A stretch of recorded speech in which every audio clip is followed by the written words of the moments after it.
Boa noite, pessoal. Estamos aqui na nossa quarta edição do EGRIC TV Caverneiros Virtuais. Muito obrigado por todos que estão presentes aqui hoje, pelos que já estão nos acompanhando nessas 3 lives anteriores e por quem está chegando pela primeira vez. A diversidade de temas, ela favorece a uma diversidade de públicos, isso a gente tem percebido nas nossas lives anteriores, o que é muito interessante. Sempre divulguem as nossas lives. A ideia é levar a espeleologia, levar as cavernas para todos os lares, de todos os espeleólogos, ou mesmo da população em geral que tem interesse e atração por cavernas e, quem sabe, depois de toda essa quarentena, passe a visitar cavernas, frequentar grupos de espeleologia. Então, hoje temos um tema especial com um convidado especial em uma data especial. A data especial porque hoje é o Dia da Terra. E nada melhor do que discutir o Dia da Terra falando de educação ambiental e de geopoéticas. E a melhor pessoa para poder falar sobre isso em termos de espeleologia é o grande amigo do EGRIC, Luiz Afonso Figueiredo. O Afonso é uma pessoa muito querida pela espeleologia nacional, foi uma das primeiras pessoas que eu conheci na espeleologia, há 12 anos atrás, em Diamantina, e para mim é um prazer poder bater um papo com ele. Antes de começarmos esse bate-papo, eu poderia mostrar que aqui temos um QR Code na tela, todos podem ver. Esse QR Code é uma vaquinha para poder ajudar o pessoal do bairro da Serra, em Iporanga. É um pessoal que sempre esteve envolvido com a questão sempre não, mas nos últimos anos, nas últimas décadas, esteve envolvido com a questão do PETAR, de toda a conservação dos guias, dos guias do PETAR, dos monitores. Então, para poder participar, é só escanear esse QR Code, que vai direcionar direto para o site da vaquinha e ajudar como puder. E divulguem também, procurem na internet sobre a vaquinha ao bairro da Serra, no PETAR. Então, vamos começar então. Então, eu gostaria de convidar para o EGRIC TV, quarta edição, o nosso querido amigo Afonso. Olá, Afonso, boa noite. Olá, galera. Tudo bem contigo, Afonso? Eu tô vendo que você tá com um capacete aí, só desliga a luz. Só para lembrar um pouquinho da nossa vontade de ir para a caverna. Boa noite, pessoal. Boa noite, EGRIC. Boa noite, Pinóquio. Agradeço muito o convite de vir bater um papo com vocês. Muito legal, Afonso. Mas, enfim, eu agradeço pela sua participação. Teremos uma noite muito bacana, com muita história e muita imagem, que vai remeter ao pessoal que participou aí durante anos da história da SPEL envolvido com você. Mas antes de começar a falar sobre tudo isso, quem que é o Afonso?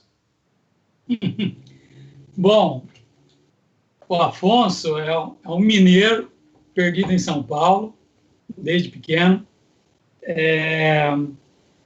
que queria fazer eletrônica, acabou parando no curso técnico de química, porque não tinha outra opção na escola pública, e acabei gostando de química e fui fazer licenciatura na área de ciências naturais e complementação em química, porque eu queria trabalhar na indústria. No começo, queria trabalhar na indústria. Mas como eu tinha que custear meus estudos, eu fiquei desempregado e logo de cara eu começo a lecionar.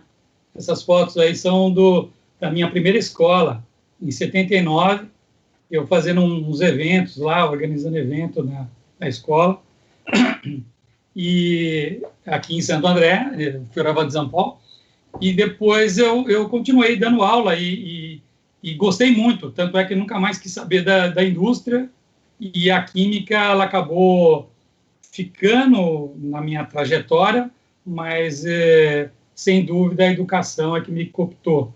Eu fui dando aula, eu tinha a oportunidade de ter mais flexibilidade de horário. Então, eu fiz estágio, fiz cursos complementares, foi aí que eu fui parar na USP, fazer várias disciplinas como aluno especial, na área de geologia, na própria química, na biologia, na educação, enfim, rodei pra caramba lá, né? E acabei gostando muito da da área de geologia. Já gostava na graduação, já tinha um interesse, fui monitor de geologia na graduação, né? Então, em 79, eu começo na faculdade e, ao mesmo tempo, começo a dar aula. Isso significa que, ano passado, eu completei 40 anos de magistério, quando eu me aposentei. Muito tempo, hein? Um tempão. E aí, o que acontece? Eu no campo de pesquisa, eu acabei indo para há quem diga que existe caminhos interdisciplinares, transdisciplinares. Nós criamos um caminho novo, que é o indisciplinar. Então, eu gosto desses. Um cara muito arredio, eu sempre muito ávido pelo conhecimento de todas as áreas, né? Um interesse enorme pelo conhecimento, tanto na área de ciências humanas, a relação entre as ciências humanas e as ciências naturais, sempre amarrando as ciências exatas, né? E aí, então, eu fui fazer o mestrado na área de educação, o doutorado na área de geografia e envolvido com pesquisa na área de ecoturismo, atividades de aventuras, com o pessoal de educação física. Uma miscelânea de ações e de áreas. E nas minhas pesquisas eu fui para a área da história, da política pública, enfim, antropologia visual. Eu acabei tendo uma formação assim bastante... Se isso dificultou muito a minha trajetória profissional e atrasou muito das minhas coisas na minha profissão, por outro lado, eu curti muito e aprendi muito com isso.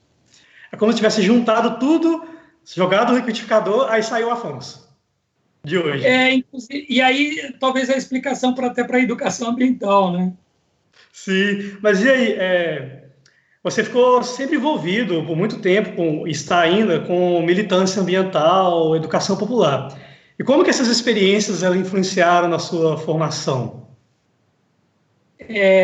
Então, na verdade, a gente já tinha o hábito de fazer acampamento no litoral norte, em comunidades caiçaras, né? Então, já tinha esse contato com os problemas das comunidades, né, lá no litoral, e, ao mesmo tempo que estava surgindo lá as possibilidades de formar o nosso grupo, né, excursionista, a gente já estava envolvido com isso. Eu fui fazer um curso de formação de professores para ciências ambientais, em 80, foi quando eu conheci uma série de entidades do movimento ambientalista, o Movimento Arte e Pensamento Ecológico, o Grupo Seiva Ecológica, o Projureia, a Oikos, que inclusive depois saiu o Fábio Feldman, enfim, uma série de ações que me levaram depois, a gente levou a criação do GESMAR e depois participei da fundação da SOS Mata Atlântica, né, em 86.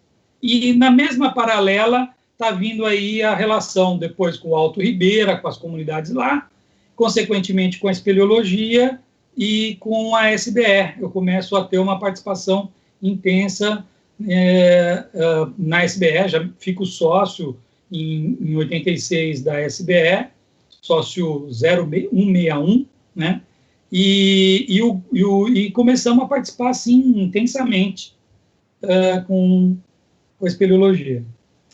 A gente tem umas imagens passando aqui, e são imagens do início, né, dos primórdios do GESMAR, é certo isso? Uma parte é dos primórdios, outras são de excursões que a gente organizava, né? Acho que tem a ver com a próxima colocação, né, que é a questão da história, né, do GESMAR e das excursões, né? E como que foi esse início do GESMAR, e como que eles influenciaram na sua formação espeleológica? Então, o Herman, né, meu irmão, a gente tinha várias atividades de trilha, né, na Serra do Mar. Fizemos a travessia da Serra da Bocaina, 97 quilômetros, e fomos nos interessando muito por essa questão das trilhas, do excursionismo, né? Na época era grupo excursionista. Só que, como na paralela eu estava fazendo essas disciplinas complementares lá na USP, eu comecei a ter contato com esse pessoal da geologia. Essa foto aí mostra o pessoal da geologia em 85. A gente chama de proto-GEGEL, né? Porque foi as primeiras organizações de atividades de espeleologia, né? Os equipamentos todos improvisados pelo meu irmão, né? Usando capacete de pedreiro, com placa de automóvel, com tubo de cobre retorcido, bico de gás de cozinha, do fogão de cozinha, né? Aí essa foto, inclusive, aí vocês têm o René à esquerda, o Herman lá atrás, do lado direito, aí, o penúltimo é o Murilo, para quem conhece a galera. Aí você tem o Robson aí novinho, né? Gente, é o Robson ali. A Samira, outros colegas nossos aí do GESMAR, né? A gente tinha as expedições fotográficas, né? Trabalhava muito com curso de fotografia, essas excursões didáticas. A primeira aconteceu em 86, logo que eu entrei na faculdade como professor. Então, eu dava uma disciplina optativa de geologia, e fazia uma excursão optativa para o PETAR. Foi em 86. 86. A gente já fazia excursões com os alunos do colégio, mas em 86 foi quando eu vou fazer a primeira excursão oficial lá na universidade como docente do ensino superior, né? Isso juntamente com o GESMAR, e desde então não parou mais. Não, porque, inclusive, então, o GESMAR já estava se consolidando entre 84 e 86, inclusive a gente foi um dos grupos contratados no ProPETAR, no plano, subsídios ao plano de manejo do PETAR. Cada grupo, foram vários grupos contratados, o CEL, enfim, uma série de grupos. Cada um ficou responsável por um setor. A gente ficou pelo setor caboclos e farto, desmoronada, pescaria, né? E com isso a gente estava, assim, super envolvido com espeleologia. Deixamos até de conhecer outras coisas que a gente queria fazer, Itatiaia, que a gente queria ir, desistimos. Levei 10 anos para conhecer Itatiaia, porque a gente se envolveu muito com espeleologia. E aí, então, as excursões, elas surgem como uma maneira de ligar o grupo com a universidade. Foi aí que a gente começou a ter um boom, então o grupo começou a produzir bastante, né? E, ao mesmo tempo, eu começo a me envolver bastante com a questão do ecoturismo e começo a ter minhas primeiras publicações. Aí são 2 livros, 2 capítulos que eu escrevi para livros de turismo, né? Do Encontro de Turismo de Base Local. No caso, um era com enfoque para o ecoturismo em geral, o segundo já é um artigo sobre espeleoturismo. A gente não usava tanto esse termo na época, mas entre as luzes e a escuridão, cavernas entre as luzes e a escuridão, que é o capítulo que eu escrevi para esse livro. Então, nós estamos numa época que está fervendo a discussão, final dos anos 80, você está fervendo a discussão do ecoturismo, conhecer para preservar, aquela coisa toda. Então, eu acabo, então, ficando nesse imbróglio entre o ensino de ciências, a educação ambiental, a relação com as comunidades locais e também com ecoturismo, né? E a gente começa, então, a aumentar o número de atividades em cavernas, testando roteiros, né? Formação no meu caso, principalmente formação de professores para trabalhar com organização de excursões, né? Didáticas e coisas do tipo. E já que você falou de professor, como que a carreira universitária como docente influenciou na sua atuação, tanto na educação ambiental quanto na espeleologia? Então, eu falei, eu entrei em 86 no Centro Universitário Fundação Santo André, como professor de geologia, e a gente tinha várias atividades de campo, né? Depois é que a gente acrescenta para o PETAR, né, para o Alto Ribeira. Eu vou trabalhar depois com metodologia de ensino, de ciências e de química, a metodologia de pesquisa, trabalho com formação de pesquisadores lá na área de química, biologia e física, e depois as disciplinas da área ambiental, ciências ambientais, educação ambiental e tal, isso me levou a, nos anos 90, me envolver na criação do primeiro curso de especialização em educação ambiental e sustentabilidade do Estado de São Paulo, lá na Fundação São Paulo. E aí a gente coordenei também um de educação e prática docente. Nesses cursos a gente sempre teve focado com essa questão. eu tinha uma disciplina de educação ambiental e ecoturismo, e, sem dúvida, tinha excursões para o Petar. Depois a gente foi ampliando para a Caverna do Diabo, depois para Luminárias, para outras regiões, né? É interessante que toda essa formação paralela entre militância, ensino e pesquisa vai constituir a minha relação com essas temáticas e com a formação de professores e pesquisadores da área ambiental. E isso me levou também às redes de educação ambiental, né? Nós estamos no Rio 92, né? Um ano de efervescência da discussão do movimento ambientalista. Então, eu vou participar da criação da Rede Brasileira de Educação Ambiental, da Rede Paulista, depois da Rede do ABC, e uma rede universitária de pesquisadores de educação ambiental.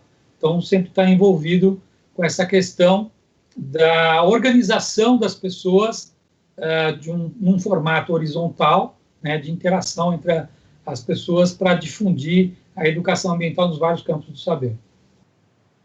E só falando disso um pouco ainda, como que foi a criação desse primeiro curso de pós em São Paulo relacionado à educação ambiental? Então, foi uma coisa meio natural, porque como eu já vinha participando de congressos na área ambiental, na área de educação ambiental mais especificamente, e participando dessas redes, a gente criou um grupo de pessoas interessadas. Ainda só tinha um curso em Brasília, na UNB, ele era da Federal do Mato Grosso, depois migrou para a UNB, que era relacionado com a Unesco, inclusive, e depois demorou muito para aparecer novos cursos. Como eu estava na Fundação Santo André e já tinha o setor de pós-graduação, estava lato sensu, né, estava se construindo lá na universidade, eu aproveitei, então, para propor a criação do curso, né? E foi muito legal, porque o curso funcionou de 93 até 2010, né? Na verdade, ele estava sendo oferecido ainda nesses últimos tempos, mas estava muito difícil de... a questão é a seguinte, a educação ambiental ela acaba sendo sempre um tema secundarizado, infelizmente, né? Principalmente nesse momento ainda está crescendo esse aspecto. Hoje já mudou bastante, né? E na espeleologia, então, educação ambiental era visto assim um certo cuidado, um certo melindre, vamos dizer assim. E aí, devido a isso mesmo, em 92 foi criada a seção de educação ambiental da SBE. E você esteve envolvido com isso, né? Qual foi essa contribuição sua? Bom, então, logicamente, por estar exatamente nessa efervescência toda de discussão da educação ambiental, das redes, lá na pós, né, e o meu próprio projeto de pesquisa do mestrado, me levou a ter contato com as comunidades locais e tal, né? E, no caso, em 92, a gente... em 91, a SBE passou por um processo de reestruturação fundamental, porque no Congresso de 91 não tinha chapa, a SBE poderia ter fechado. Então, o Zé Ayrton Labegalini, mais um grupo de pessoas, o Luiz Sanches, uma galera, Cleiton, enfim, um monte de gente, começou a discutir essa reestruturação da SBE, e em carona nessa reestruturação apareceu o Departamento de Proteção do Patrimônio Espeleológico, o DEPROPE. E dentro do DEPROPE, a gente, então, sugeriu uma sessão de educação ambiental. Na verdade, já havia algumas iniciativas ligadas à educação ambiental antes, mesmo do Cleiton. A Judite Cortesão, nos anos 80, tinha um projeto de ecologia para crianças e ligado à caverna e coisa do tipo. Então, na verdade, algumas ações assim pontuais aconteceram. Mas, em 91, a gente, então, sugere a criação de uma sessão de educação ambiental, e ela vai ser oficialmente implantada, tendo como marco um curso de formação de professores da rede pública do Alto Ribeira. Iporanga, Piaí, Guapiara, Eldorado, professores de várias áreas. A gente, junto com o pessoal lá do projeto de educação ambiental do Vale do Ribeira, com a Luísa Alonso da Silva, enfim, uma galera. E o GESMAR sempre à frente, né, sempre colocando essa questão da educação ambiental em destaque, né, pelas experiências que a gente estava tendo, porque eu estava trabalhando com formação de professores, né? A maioria do pessoal do grupo foi aluno, ex-aluno meu, na graduação ou na pós-graduação, bastante ligada à área de educação.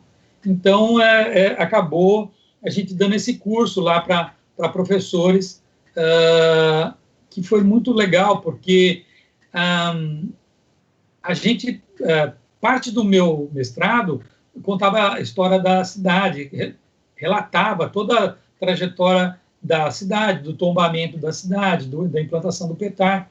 Inclusive, professores de história começaram a usar capítulos da minha dissertação como material para as aulas de história, ou da geografia, lá na região. Então, com esse curso, a gente começa, então, essa perspectiva de mini-cursos nos congressos, de trabalhar com formação, né? A seção de educação ambiental, ela vai passando por mudança de nome, né? No começo era a seção de educação ambiental, nos anos 2000 seção de educação ambiental e formação espeleológica, a gente já começa a vislumbrar essa necessidade de formação de espeleólogos e, inclusive, divulga um programa nacional em 97, né, Programa Nacional de Formação Espeleológica, que são os primórdios para a Escola Brasileira de Espeleologia, que vai acontecer lá bem para frente, né, nos anos 2010 em diante. E aí a sessão vira Sessão de Educação e Formação Espeleológica. Não sei porque tiraram o ambiental, mas, enfim, de qualquer maneira, ficou isso. Paralelamente, tem a Sessão de História da Espeleologia, porque eu coordeno o projeto de História da Espeleologia Brasileira, porque a gente vê que é importante essa memória toda para o trabalho de educação, né? E nessa perspectiva do contato com os ambientes naturais, com as comunidades locais, coisas do tipo.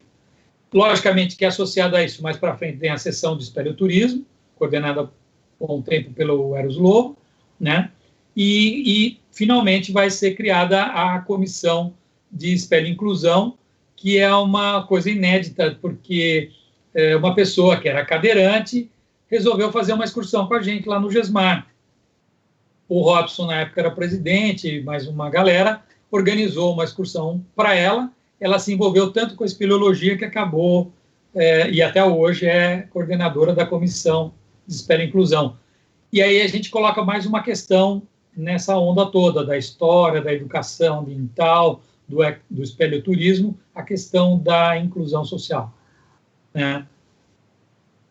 Impressionante.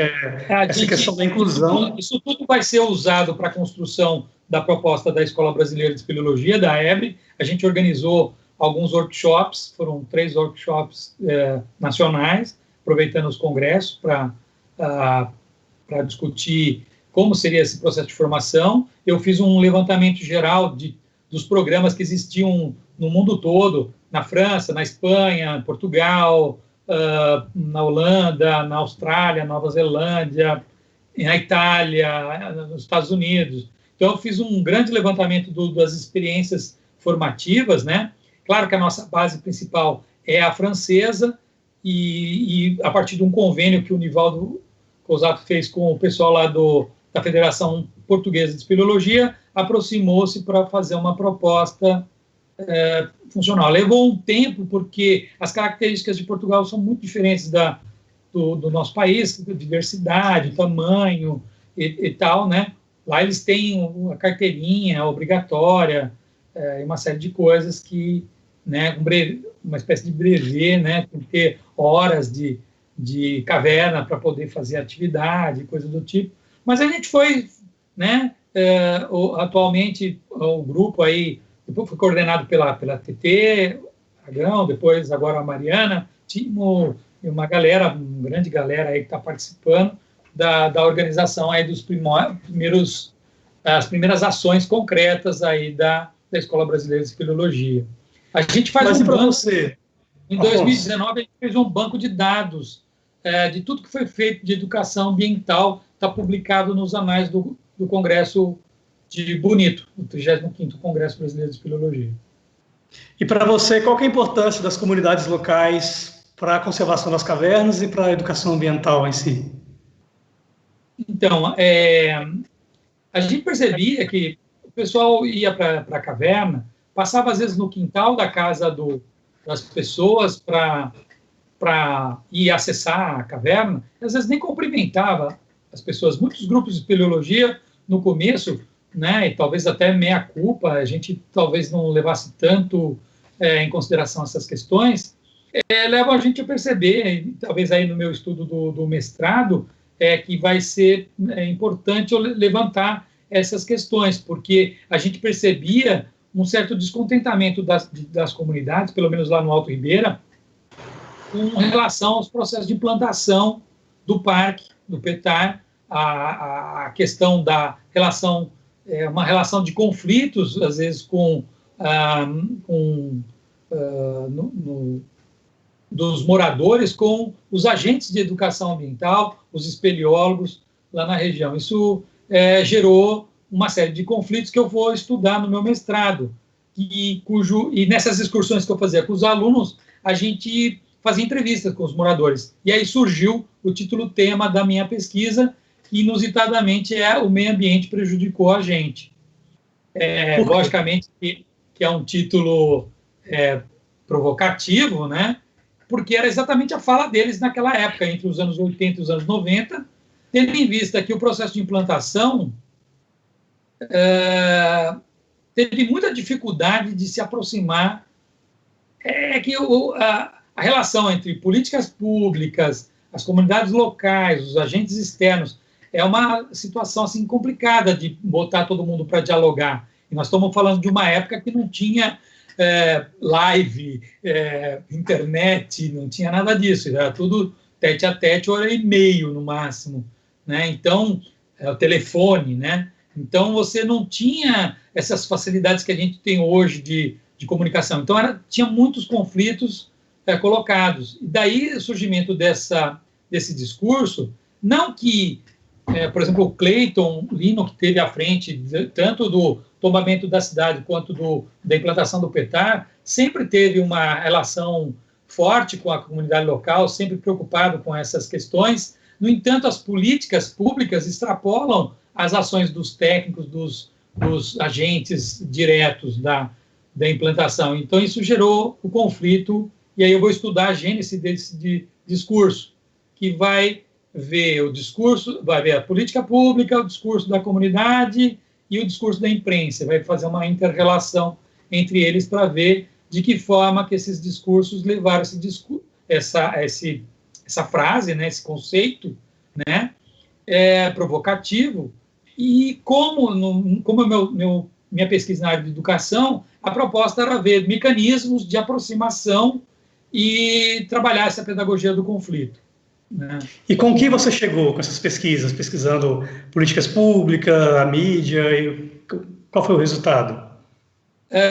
O que a gente percebeu, logicamente que o próprio parque demora para ele começar a ser, vamos dizer assim, havia muita agente externo que fazia atividade no PETAR, não tinha obrigatoriedade do monitor, dessas coisas todas. Então, isso tudo gerava conflito, porque a população vivia do corte ilegal do palmito, que era a maior renda nos anos 80, né?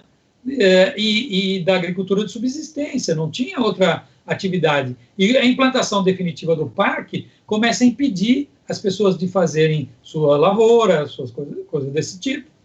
Entretanto, demorou muito para chegar alternativas para eles. Isso gerou esse conflito. Então, a gente vê nitidamente esse processo se transformando a partir do momento que consegue se implantar o parque e o parque passa a ser um grande empregador do município, seja direto ou indiretamente, seja como guia, como funcionário ou como monitor, e os agentes depois do comércio, as pousadas e coisa do tipo são. Então, a gente percebe a necessidade de um diálogo franco, da gente ouvir a comunidade, porque a gente chegava a ouvir isso, ficava horrorizado, ficava bravo até de ouvir uma frase dessa, né? O meio ambiente prejudicou a gente. Como assim, né?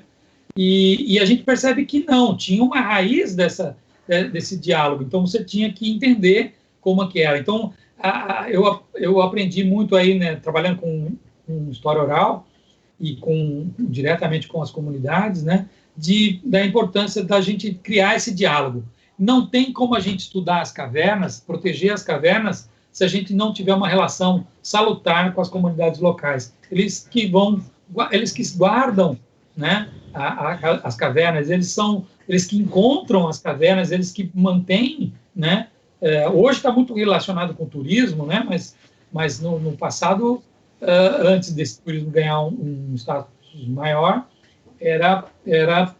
esse conflito era forte, porque eles não viam o que estava acontecendo, para que acontecia aquilo, qual era a importância daquilo, né?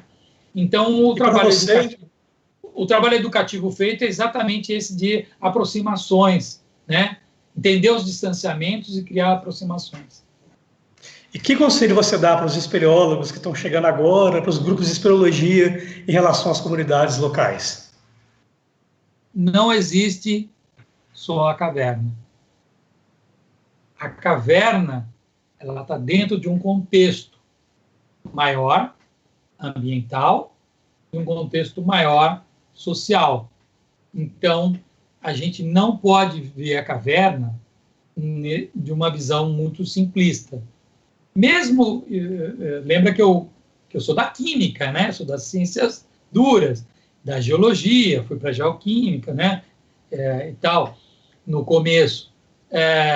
Mas eu nunca perdi, do ponto de vista da minha visão, a questão da caverna no contexto maior, contexto político, contexto social, contexto histórico, né?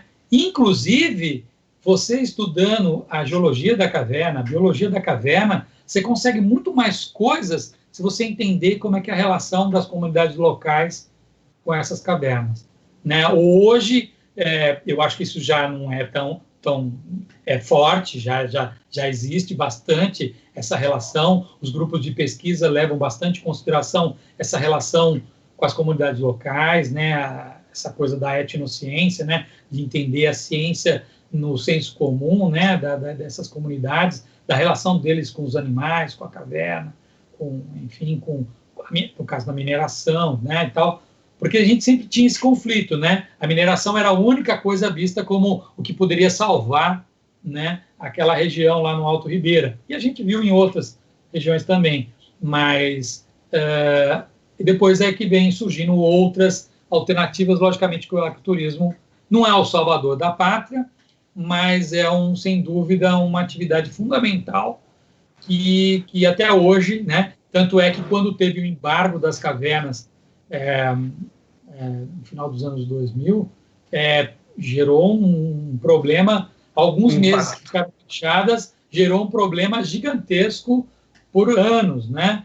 Voltaram a cortar palmito, voltaram a ter, enfim, um monte de problemas colocados. E o impacto relacionado a isso é diferente, mas essa cisão, essa paralisação total, essa região é uma região que depende muito do turismo hoje em dia, né? No passado não era, mas hoje em dia é. Então eu volto a reforçar aqui, para quem puder participar da vaquinha, para ajudar o pessoal do bairro da Serra, segue aqui o QR Code, é só escanear esse QR Code que vai aparecer o link para quem puder doar. E ainda falando do pessoal do bairro da Serra e afins... Uma coisinha, Pinóquio, desculpa, eu queria reforçar essa questão da vaquinha. A gente tem a obrigação de ajudar, mas não é camaradagem, a gente tem a obrigação. Isso. Porque eles nos ajudam o tempo todo, né, em várias coisas, e se a gente quer que eles mantenham esse distanciamento social, que a gente ajudar a não se propagar o vírus, eu acho que a gente tem que dar uma força para eles, porque senão cai no mesmo problema. A gente fica aqui isolado, eles lá ficam sem ter que comer, sem ter condição de sobreviver. Então, a gente precisa realmente ajudar. E ainda falando sobre a questão do PETAR, do bairro da Serra, como foi participar dos primeiros cursos de formação para os guias, para os monitores do PETAR? Então, em 95 foi o primeiro curso de monitores, né? Aí está o relatório do curso, né? A capa do relatório, inclusive esse curso envolveu os monitores que fizeram esse curso. Essa imagem é o desenho feito pelo Vanderlei Dias de Moura. Infelizmente, foi aquele menino que morreu na enxurrada lá na Casa de Pedra. Não sei se vocês lembram do acidente fatal que teve na Casa de Pedra, na Casa de Pedra. E foi exatamente esse menino que fez esse desenho, que é a capa do relatório. O curso foi coordenado pelo Instituto Florestal, o Cleiton Lino teve à frente, o Maurício Marinho, né? Mais uma galera, estava envolvida a Associação Serrana Ambientalista, a SBE, uma série de entidades, a Reserva da Biosfera da Mata Atlântica, estava fortalecendo essa coisa de formar monitores, porque até então a gente tinha uma coisa muito espontânea, tinha os funcionários do parque, mas não tinha, estava começando a aumentar a demanda do espeleoturismo, e aí não tinha gente com uma formação adequada.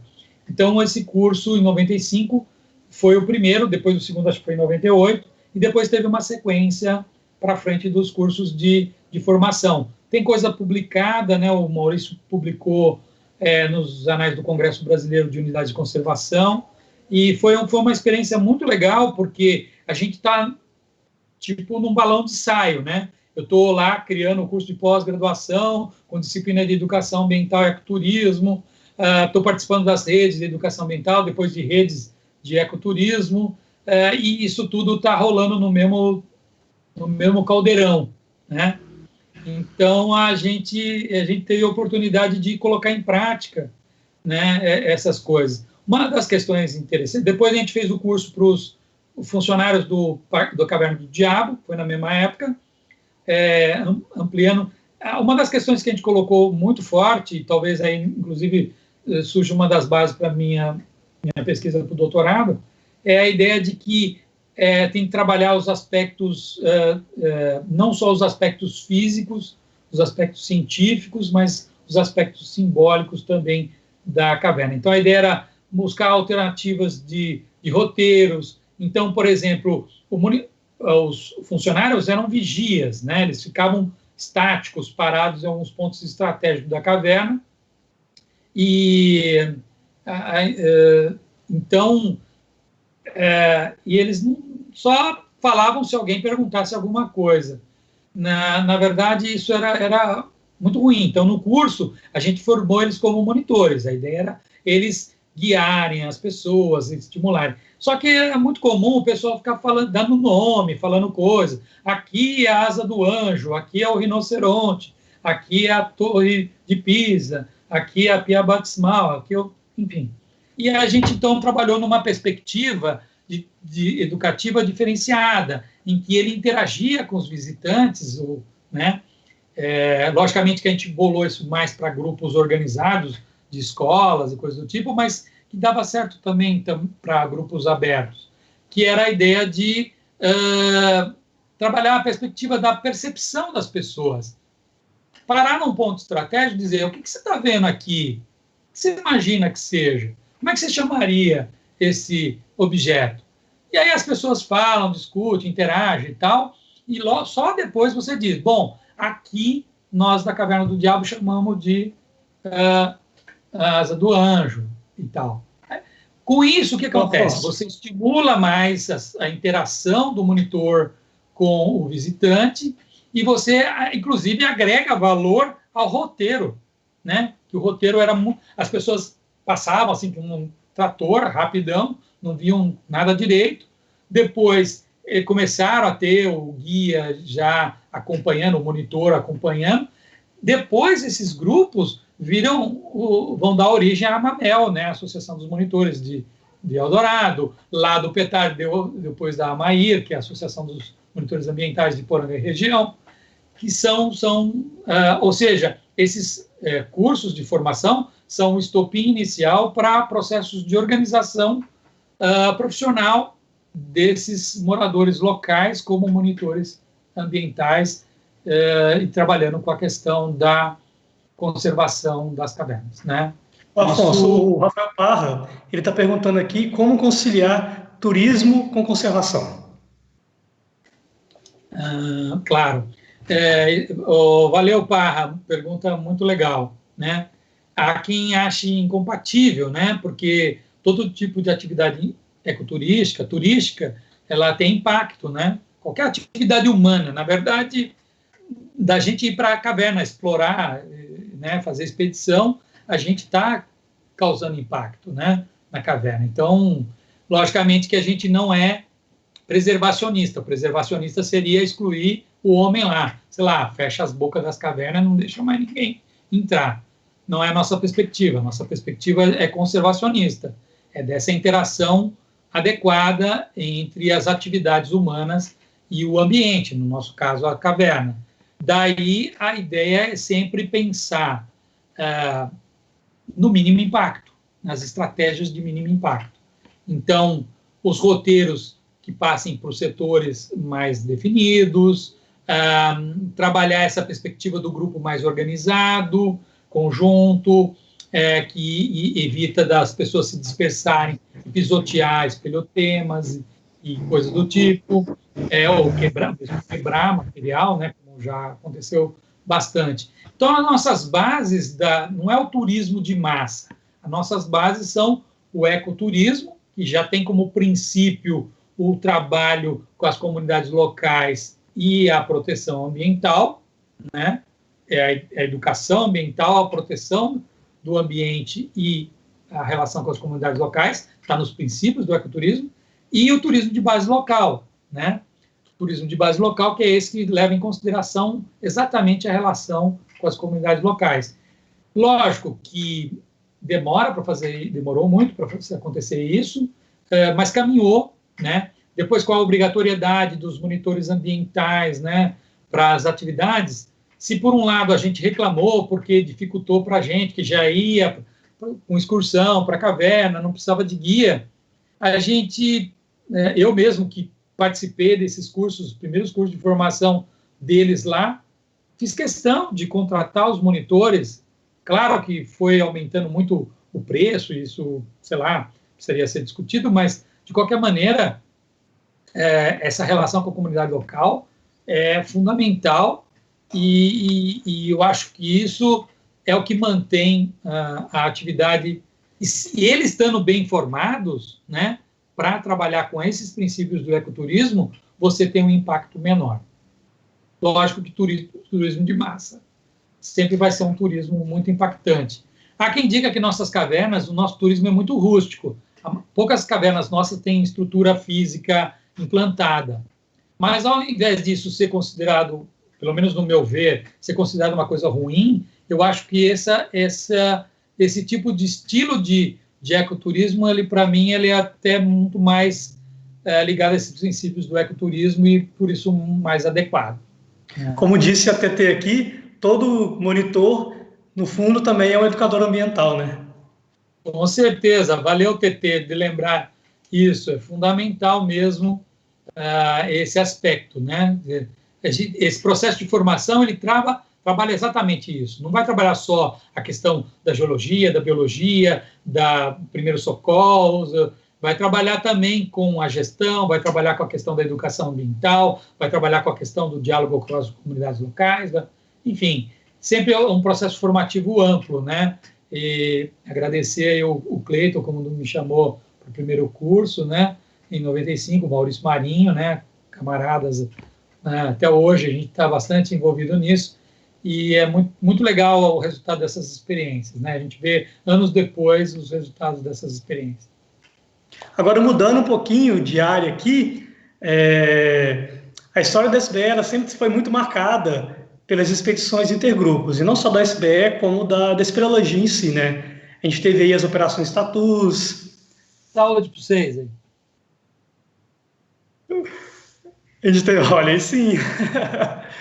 A gente teve a Operação Itatus, teve as expedições para as cavernas do Centro-Oeste, também para a Toca da Boa Vista, e também várias expedições que ocorreram na década de 90. Como foi para você participar de parte dessas expedições que também envolvem a criação do PROCAD? Como foi esse período? É muito legal essa pergunta, porque, então, a gente está... engraçado, né? Bom, a gente viu a importância dessas expedições dos anos 60 de Goiás, né, da região de Terra Ronca, lá de São Domingos, a Operação Tatus, que o Cleiton já contou várias vezes para a gente, né, enfim, a própria Toca da Boa Vista, o Grupo Bambuí, né, a importância do trabalho do Bambuí, sempre num trabalho coletivo, né, a gente já via que a gente não só potencializava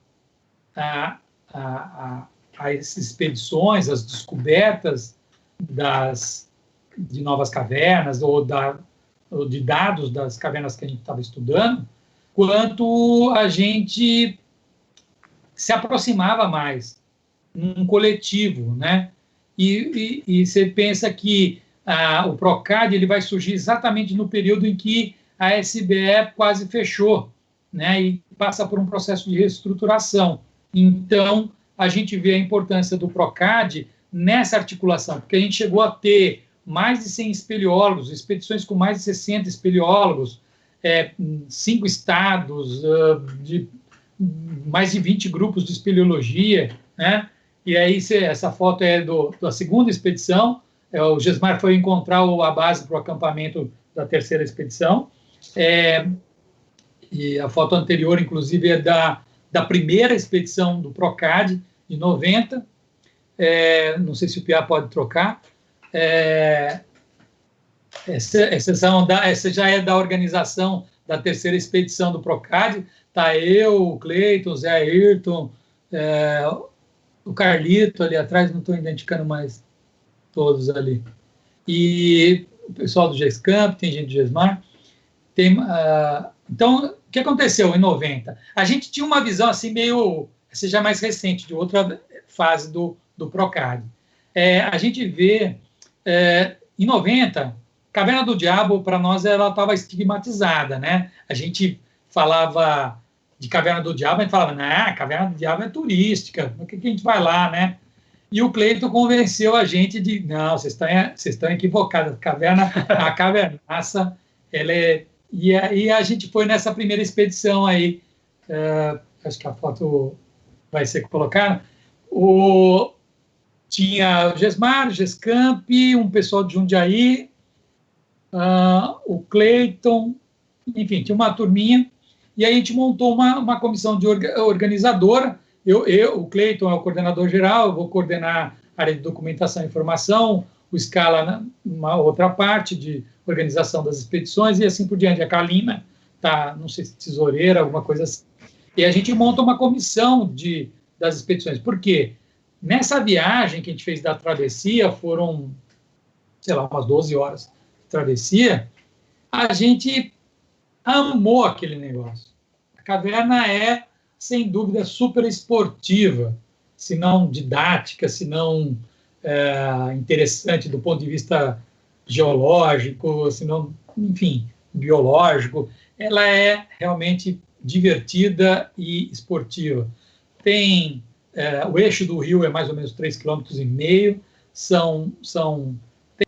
tem salões gigantes, como os gigantes caídos, que são espeleotemas gigantes que derrubaram, né? Grandes colunas que caíram, você tem que ficar escalando, passando no meio delas. Tem lados labirínticos, tem muita espeleotema, tem cachoeiras, tem lagos para nadar. Ela é muito exuberante. É uma cavernaça. E aí, sempre nessa perspectiva educativa, né, da formação espeleológica, né, da interação entre as pessoas. Então, quando a gente chegou na terceira expedição, a gente já estava com uma expedição com mais de 50 pessoas participando. E foi exatamente no momento que a SBE estava passando por esse momento de reestruturação e precisava de fortalecimento. Então, foi muito legal, porque o Procad, então, veio nessa carona. Ele continua até hoje em várias fases, né? Foi passando por várias fases, está na 5ª fase, sei lá, né? Eu participei mais intensamente dessa primeira fase da terceira, né? E cada fase surgiram coisas novas, dados novos. Nós encontramos muitas cavernas no entorno, né, de outros roteiros. Inclusive, fizemos levantamentos do potencial espeleoturístico das cavernas. o conjunto do Rolado, do Frias, enfim, a gente testou, e todo esse trabalho acabou levando à criação, posteriormente, do mosaico do Jacupiranga, onde isolou o Parque Estadual de Jacupiranga, criou o Parque Estadual da Caverna do Diabo, né? E hoje nós temos um espeleólogo à frente dele, que é o nosso querido Rolo, que é o Ives Anoni, né? Que era do Jefferson Gui, né? Então, é muito legal a gente ver as coisas voltando e as pessoas passando por aí. Então, esses projetos intergrupos, né? Depois a gente vai ter o ProEspelho Teams, né? Que é mais nos anos 2000, né? Que é o outro grande projeto da SBE. O EGRIC esteve envolvido. Hã? Que o EGRIC esteve envolvido, inclusive. O EGRIC esteve envolvido, nossa, um monte de grupo, né? Não dá nem para dizer o GESCAMP, o EGRIC, a UP, enfim, é tanta gente que fica até difícil de falar, né? O pessoal lá de Brasília, sem dúvida, os colegas lá do Gregel, do LGB, enfim, muita gente envolvida. Então, foram grandes projetos, e a gente percebe, eu sempre dei muita força para esse tipo, quando eu fui da presidente da SBE, trabalhei muito com essa questão do fortalecimento dos grupos e fortalecimento intergrupos, a questão do diálogo, porque a gente passou por momentos de desequilíbrios, de conflitos, né? Por quê? Por causa dessa falta desse diálogo, né? Então, esse trabalho, né, lá da minha pesquisa da área da pedagogia dos conflitos socioambientais, eu já estou levando em consideração nessas ações, mesmo que indiretamente, mesmo que de uma forma não visível, né, sempre está colocada essa perspectiva. E a gente percebe que quando essas expedições estão em alta, e a gente consegue juntar bastante gente de vários grupos, mais se fortalece a espeleologia nacional, mais se descobre coisas e mais a SBE se consolida. Hoje, preciso mencionar o IBIT-PROCA, coordenado pelo Heitor Sintra, lá do SPEC, lá no Rio de Janeiro, e outros grupos, vários grupos também que participam, inclusive o EGRIC, né? Também, que é um dos projetos mais recentes de ações intergrupos. Eu acho que a gente deveria ter em todas as regiões. Eu vejo o pessoal no Nordeste, às vezes, também fazendo algumas coisas, estão talvez mais para eventos, mas poderiam ser também expedições, intergrupos e coisas do tipo. Eu acho que tem que ter no Brasil inteiro. A gente tem que disseminar o fortalecimento dos grupos, sem dúvida, mas, sempre que possível, as ações intergrupos, né? O Afonso, a Eliciane aqui, Tavares, do Guano, ela está perguntando o seguinte: você percebe uma modificação na forma de abordagem das comunidades locais e poder público antes da Constituição de 88 e pós, visto que a CFB garante a participação da comunicação em todo o processo de tomada de decisão das políticas públicas? Bom, eu acho sem dúvida que a Constituição Federal traz elementos importantes, inclusive a questão ambiental ganha um destaque especial, né, com um capítulo especial, né, de meio ambiente. Então, e nesses capítulos e outros, né, que envolvem, sempre se coloca essa questão das comunidades locais. No entanto, políticas públicas, elas demoram para serem implantadas e coisas do tipo, né, os desdobramentos, as decorrências. Mas eu considero que, sem dúvida, as discussões tiveram um papel importante, mas, paralelamente, está rolando muitas outras coisas no movimento ambientalista, das ações de grupos com as comunidades locais, mais especificamente com questão das cavernas, né? Está acontecendo muitas coisas em paralelo. A política pública ajuda a consolidar, a fortalecer esse tipo de ação, né? Muito bom. Uma coisa interessante também, já que o tema nosso, do título, é a questão da educação ambiental e das geopoéticas na proteção das cavernas. Afinal, o que são geopoéticas? Então, né, a primeira coisa que eu queria falar é o seguinte: quando a gente fala em geopoética, nós não estamos falando de poema ou poesia. É uma metáfora que a gente está usando, que inclui literatura, sem dúvida, mas para uma perspectiva de ver a paisagem no sentido mais amplo dela. Né? A paisagem vista pelas sensações, pelos sentimentos, pelos aspectos simbólicos. Né? Então, quando a gente está falando de geopoéticas, a gente está falando dessa visão mais profunda da paisagem, né? Da paisagem como um todo, da paisagem kárstica, né? Se for pensar especificamente. Né? E no meu trabalho do doutorado, eu vou trabalhar exatamente essa relação entre a caverna como paisagem racional e simbólica. Né? Então, com isso, a gente começa a... Bom, eu escrevo poesia desde 1980, então já tenho esse viés poético colocado. Né? Quando eu vou fazer o doutorado na geografia, mesmo na geografia física, eu quero romper com a visão da geografia física tradicional. Eu acabo caindo na direção da geografia cultural. E dentro da geografia cultural eu vou descobrir a geopoética. Né? E pesquisadores, né, do exterior, né, Kenneth White na Inglaterra, né, na França, aqui no Brasil a Lúcia Gratão, que trabalhou com a questão dos rios, né, o Rio Araguaia, né, e trabalha com um filósofo que eu vou me dedicar, que é o Bachelard. O Bachelard é um filósofo contemporâneo que está fora do circuito dos filósofos tradicionais franceses. Ele é um filósofo da zona rural. Então, ele é conhecido como filósofo das 24 horas. De dia, ele é do racionalismo científico, e de noite, ele é do devaneio poético.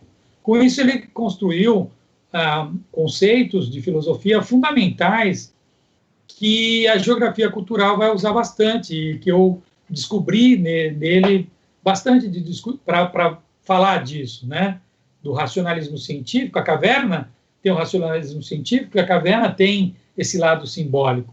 Eu costumo dizer nas palestras, nos cursos, quando a gente vai para a caverna, a gente chega numa caverna nova, a gente não fala assim, olha, os estratos do calcário estão inclinados, há um dobramento, tem estratificação cruzada, as fissuras da rocha, lá na superfície, a água entra pelo solo, é acidulada, ela dissolve o carbonato de cálcio, transforma em bicarbonato, aí chega dentro da caverna, a pressão de gás carbônico desloca o equilíbrio de volta para o carbonato, e aí forma os espeleotemas, enfim, 1 milhão de coisas. A gente não fala nada disso quando a gente entra pela primeira vez numa caverna. A primeira coisa que a gente diz é uau! Né? Muito bom. É puro simbólico, é pura sensação. Né? Então, para mim, esse é o exemplo, acho que mais importante para dizer, quando a gente fala de geopoética, fala de uma perspectiva nova de ver a paisagem, no caso nós estamos falando da paisagem kárstica, né, e da caverna, a gente, de uma perspectiva que trabalhe essa profundidade, essa visão. É preciso lembrar que as comunidades tradicionais, os indígenas, têm relações com as cavernas, remontam, né? Por exemplo, o estudo feito pelo Zé Guilherme, né? lá no Mato Grosso, com a comunidade Guará, não me lembro qual é a comunidade indígena lá no Mato Grosso, a caverna pequena é considerada a origem de todo o mundo, de toda a população daquela comunidade. E eles fazem rituais com morcegos e coisas do tipo. Então, e agora que eu estou com bastante relação com o México, né, eu tenho visto, pelo menos em 2 regiões que eu fui, que é a região Maia, né, do Yucatán, e a Huasteca Potosina, essa relação com as cavernas muito forte, né, do ente da caverna, né, da relação. Lá, os maias têm muito forte essa questão de pedir autorização para o ente da caverna para entrar na caverna. Como a gente tem a nossa espeleologia, a nossa atividade de espeleoturismo muito ligada, muito forte das áreas urbanas, a gente tem, às vezes, um pouco de distanciamento dessas questões mais culturais. Então, um trabalho de educação ambiental, dentro dessa perspectiva, deve ser resgatando essas possibilidades de verificar a caverna como um todo, a caverna como um fenômeno mais do que hidrogeoquímico, um fenômeno, né, sensitivo, um fenômeno... A gente se redescobre, né? Eu fiz um estudo com espeleólogos no doutorado, eu perguntava para eles o que levou eles a serem espeleólogo, e logicamente que essa parte da aventura, a parte da atividade física, da atividade em si, chamava atenção, mas uma palavra que se destacava muito na fala deles era a questão da paixão, né? A gente fala de vírus, né? Agora vírus. É uma época que a gente não pode ficar falando muito de vírus, mas é um vírus que pegou todo mundo que está aqui assistindo essa live, que é o vírus espeleológico, né? Ou seja, a gente entra na caverna a primeira vez, se você não gostou, acabou, né? Mas se você gostou, você vai descobrir um universo gigantesco de possibilidades. Você não sai só pensando o que eu posso estudar aqui, ou se eu posso levar uma excursão. Eu saio pensando assim, quem sou eu depois que eu sair dessa caverna?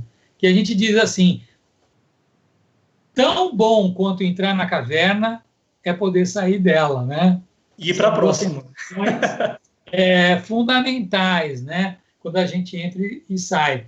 Aliás, tem uma frase do Da Vinci que ele coloca muito essa questão de quando ele chega na beira da boca de uma caverna, ele fica num misto de temor e desejo, né?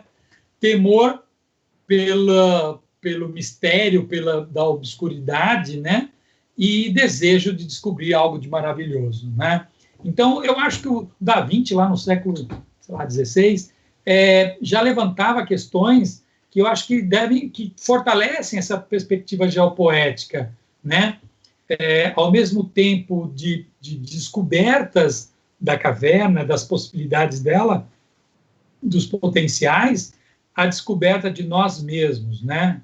A gente se redescobrir, né? Porque a gente se redescobre limites, a gente se redescobre como pessoa. Na caverna não dá para ser egoísta, ser individualista, né? Você tem que trabalhar, coletivo, é um trabalho de envolvimento, dedicação, interação, né?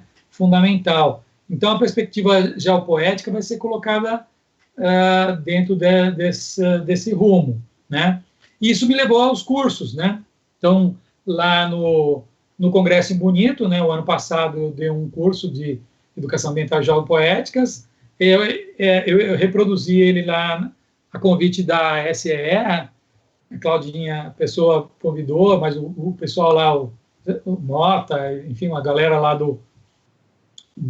da SPE me convidou para dar um curso, né, e a gente teve a oportunidade de fazer uma imersão, né, de alguns dias desse tipo de discussão e as ações em campo, e também no México, né, que eu tenho ido bastante, dar cursos, palestras, né, sobre essa temática das geopoéticas, né, dessa perspectiva, dessa nova perspectiva de ver a paisagem, né. E qual que é a perspectiva de quem participa dos cursos?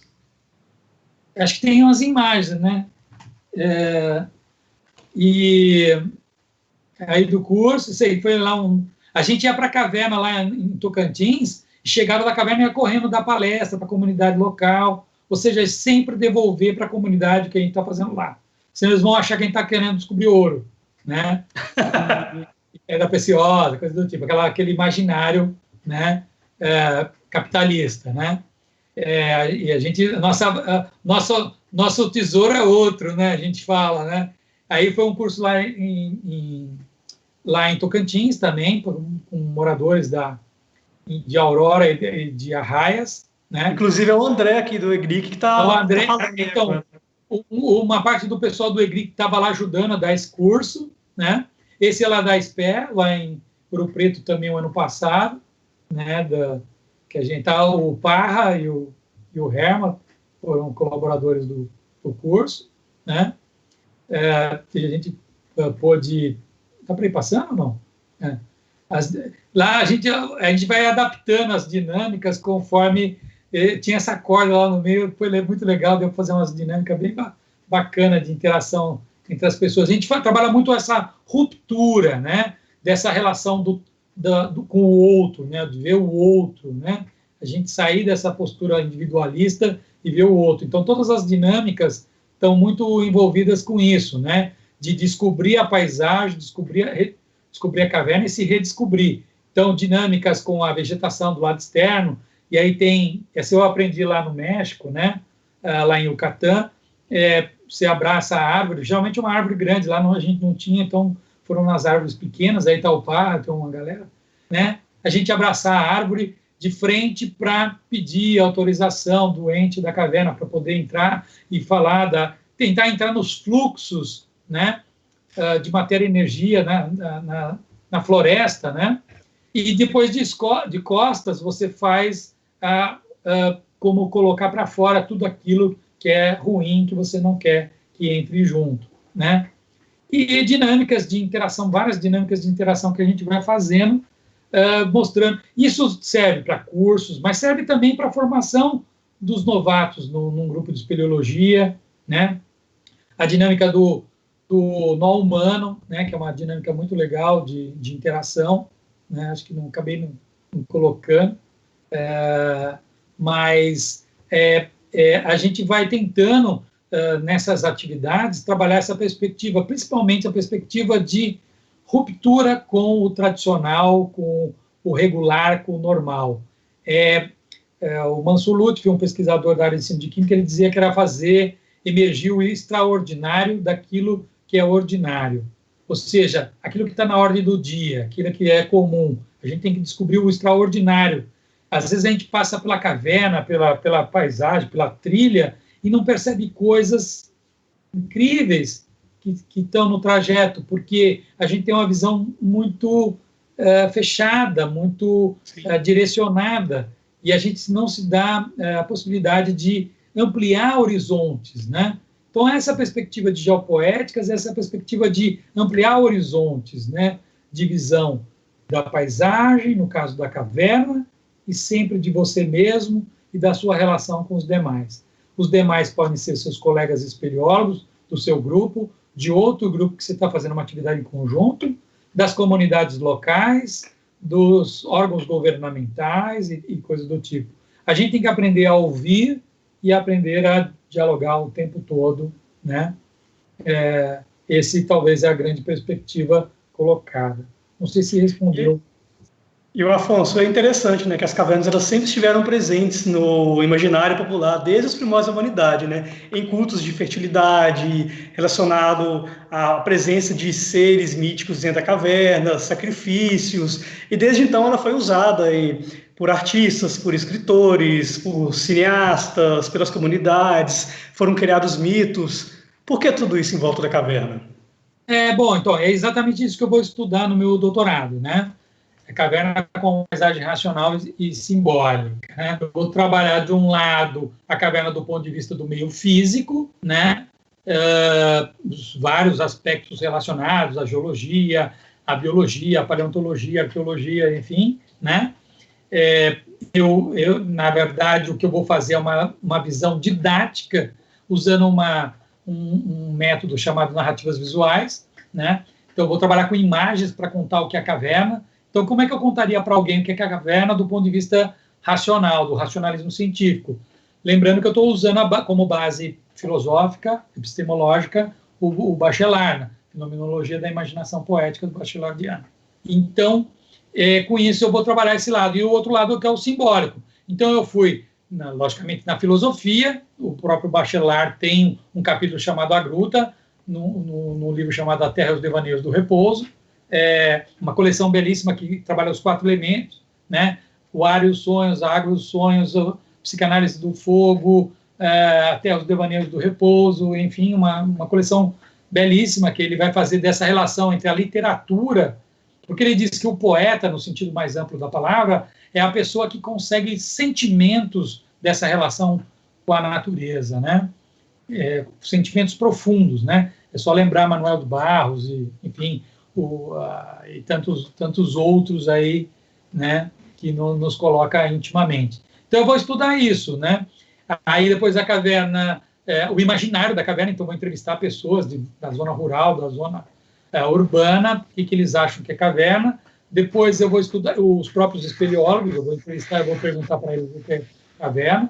E depois vou ver a caverna na literatura, a caverna no cinema, a caverna na religião, né? Eu li a Bíblia, o Bhagavad Gita, que é para ver uma parte do hinduísmo, enfim, foi uma varredura, então não é um estudo de profundidade, é uma varredura, é um estudo multireferencial, se a gente vai beber em várias fontes de conhecimento, então junta a minha ideia indisciplinar da minha formação, né?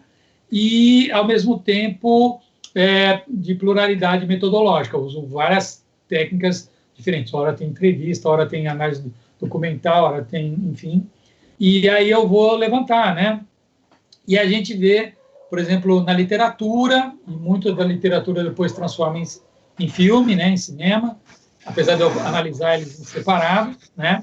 A gente vai ver esse imaginário carregado, né? De questões da relação entre o bem e o mal, dessa relação que é muito forte, inclusive no próprio nome das cavernas, Caverna da Santana, Caverna do Diabo, né? E assim por diante, a Gruta do Éden, a Lagoa do Inferno, como é que é o nome grande? Da Lagoa do Cemitério, né? Como é que é? Buraco do Inferno da Lagoa do Cemitério. Buraco do Inferno, isso. Tem todo um misticismo envolvido com essas cavernas, né? As primeiras visitações ligadas à caverna têm relação com religião. E aqui no próprio Brasil, igualmente, né? Vai ser a visitação da Lapa do Bom Jesus, lá em Bom Jesus da Lapa, na Bahia, né? No final dos anos no final do século XVII, né? Então, você vê essa relação de religião, do bem e do mal. E, logicamente, a literatura e o cinema colocam essas questões e reforçam essas questões. No caso do cinema, se destacou muito a questão dos filmes cujo pano de fundo era a caverna, era a principal, eram os filmes de terror. E eu odeio filme de terror. Mas, como pesquisador, eu tive que estudar todos, né? Eu fui ver todos. Eu comecei no mestrado com 42, a gente fez um trabalho para um congresso da FEALC em Cuba, já com 2010, já com 70 e poucos, e quando eu fui para a República Tcheca no Congresso Internacional, já estava com 150 filmes, né? Uma análise inicial. Alguns filmes eu fiz análise em profundidade, 2 filmes que eu fiz análise em profundidade é o Sociedade dos Poetas Mortos e o Batman Begins, que tem outras visões da relação com a caverna como, no caso do Sociedade dos Poetas Mortos, a caverna como descoberta dos jovens, né, dessa coisa da rebeldia, né, da contestação, né, do modelo educacional vigente, né. No caso do Batman Begins, a questão da gestação do herói e a construção, a transformação do medo né, ele tinha medo de morcego, como é que ele vira Batman, né? Porque ele diz pro Alfred que eu quero compartilhar o meu medo com meus inimigos, né? Então, mas no geral os filmes são de terror. Então, The Cave, Abismo do Medo, e há uma lista enorme de filmes horríveis, mal feitos, né? Mas tem filmes bons também, né? Que mostram o lado bonito da caverna também. Não, mas recentemente a gente viu, né, a gente esperou muito o do James Cameron, né, Sim. Que era, esqueci o nome do filme. E Santuário. Santuário.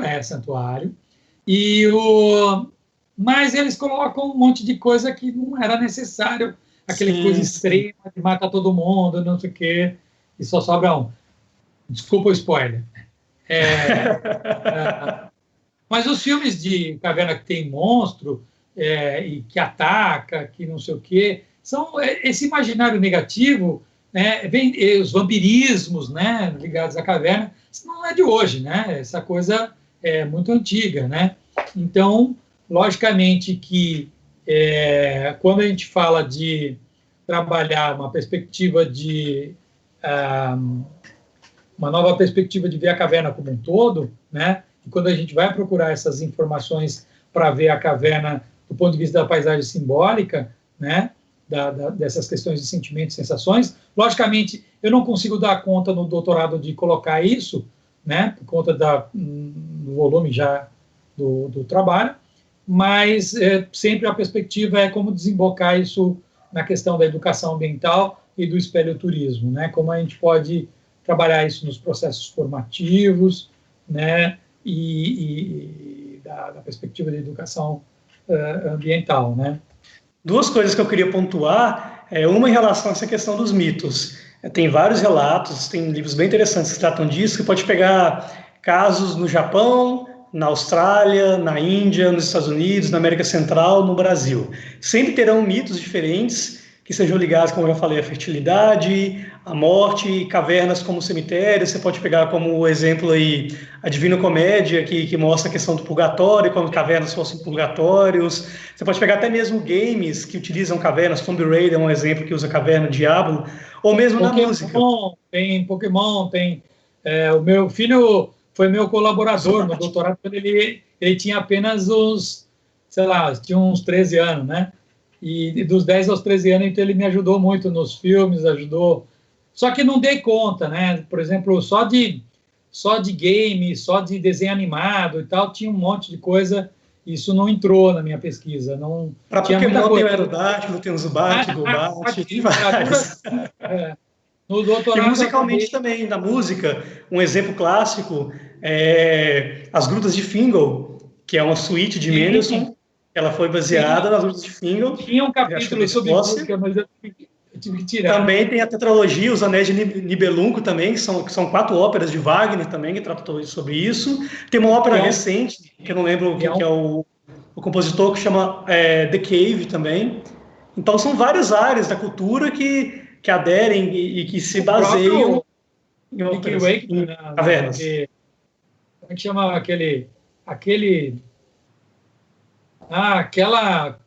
show que ele deu, aquele concerto? Foi na Santana que... Não. O Rick Wakeman fez né, que tem muito interessante. Bom, aí tem a Sinfonia do Alto Ribeira, né, que você está falando, o Hermeto Pascoal, né, também muito legal, né, que, na verdade, toda hora aparecia coisa, toda hora tem gente me mandando material. Você já viu tal coisa? Já viu tal coisa? Eu vi muitas coisas, inclusive no doutorado não está tudo isso, já vi depois, né, eu escrevi artigos depois, né, que estou tentando escrever um livro com atualização desses dados, já tem muita coisa nova. Quem tem estudado bastante muito, isso também do ponto de vista da espeleologia cultural, eu queria destacar, é o Luiz Travassos, na PUC do Minas, e um camarada, a gente fez algumas coisas juntos, ele tem estudado bastante esse aspecto, principalmente esse lado da religião. Eu queria destacar, o doutorado dele está belíssimo, tem muita coisa, né, relacionada com essa espeleologia cultural, né? Se eu não me engano, chama Aspectos Culturais do Cacho das Cavernas, algo assim. A importância cultural da caverna do Cacho. Isso. Realmente é bem interessante. Está muito bonito, está bem legal. Tem muita coisa importante lá colocada. É um super parceiro aí fizer algumas coisas juntos, né? Gostaria, infelizmente, os nossos tempos não ajudam para a gente, de distância, não ajudam para a gente fazer mais coisas juntos, mas E o Afonso, conta para a gente uma história. Eu queria destacar, desculpa, já aproveitando, destacar recentemente o trabalho da Cristiane Donato lá no Sergipe, mostrando o Nordeste ganhando uma força nova da educação ambiental, criando lá o site, né? Eles criaram um site, como é que chama o site? E ela publicou esse livro belíssimo aqui, que chama O Eco das Cavernas, que é do doutorado dela, né? Muito, muito legal. Eu tive o prazer de conhecer pessoalmente ela, né? E do projeto lá do site deles, que agora me fugiu o nome. Ah, meu Deus. Mas é bem legal, tá ligado à Universidade Federal do Sergipe. Eu acho que vale a pena quem quer ter. A ideia é disponibilizar tudo que tiver de educação ambiental e caverna nesse site, então eu recomendo o pessoal procurar coisas e também disponibilizar coisas lá. Depois passa para esse site que a gente divulga para o pessoal que tiver interesse, a gente já coloca na página da live. E, Afonso, conta para a gente uma história interessante sua aí, que vem na sua mente sobre cavernas. Agora uma coisa mais livre, assim.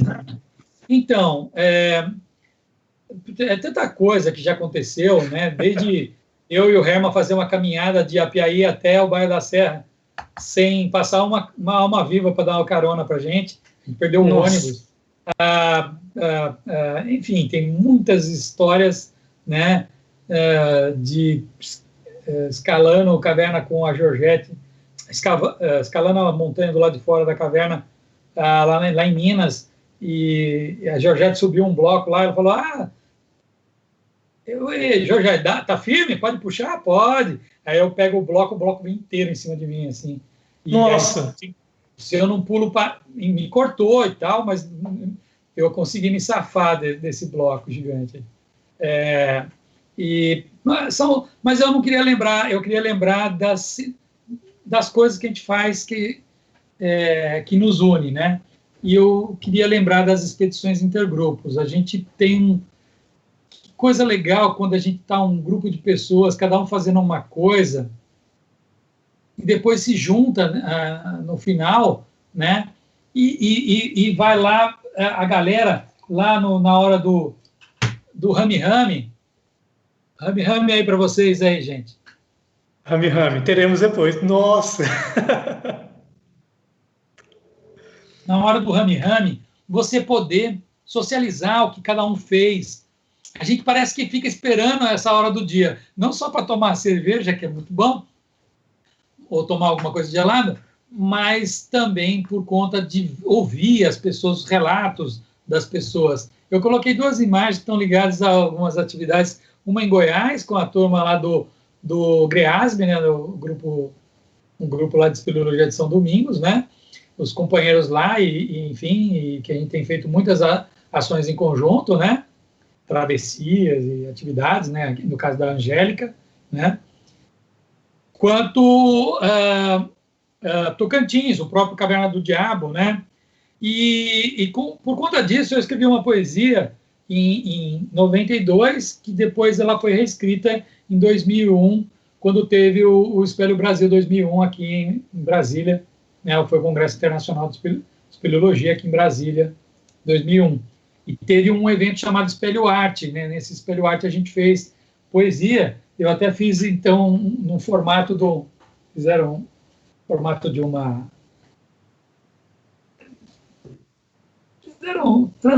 transaram o negócio para mim aí.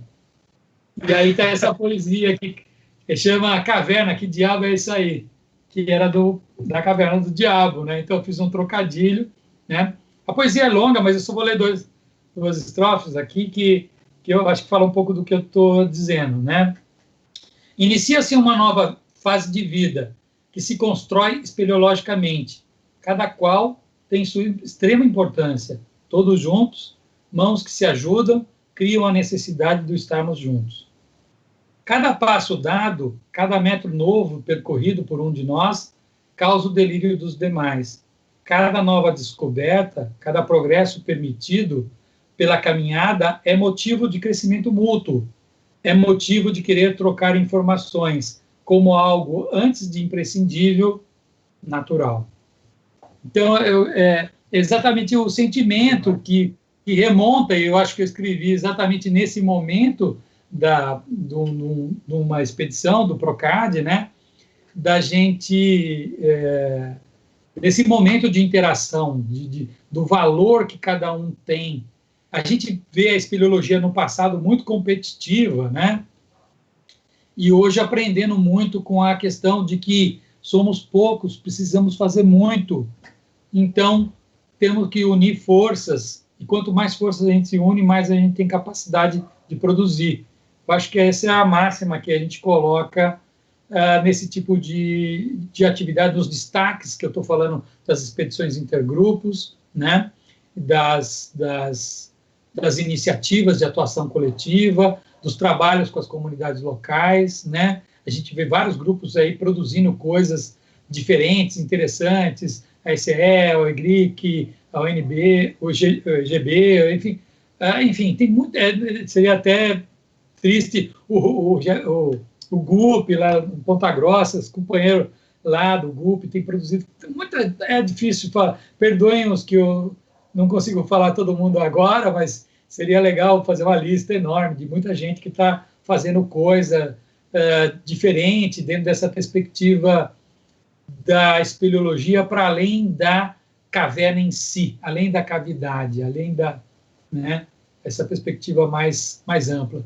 Então, eu acho que eu queria lembrar, vou lembrar sempre, né? Estou me mudando para o México, né? Era para estar indo agora, tive que prorrogar para o segundo semestre, mas eu queria lembrar, né? Vou estar vindo com frequência para o Brasil, mas eu queria estar lembrando sempre dessas expedições, dos companheiros das cavernas, logicamente do meu grupo, do GESMAR, sem dúvida, meus companheiros, que eu os amo, né? E estamos sempre juntos, né? Unidos, levando a gente a completar 35 anos de atuação, né? No ano passado, e todos os demais, né? E grupos que eu, né? Os colegas que eu gostaria de estar podendo dar um abraço muito forte, né? Vai um Wakanda para todo mundo aí. Então, Afonso, é uma coisa que sempre quando eu te encontro, e geralmente sempre tem festa, sempre tem barzinho, e sempre tem rame-rame.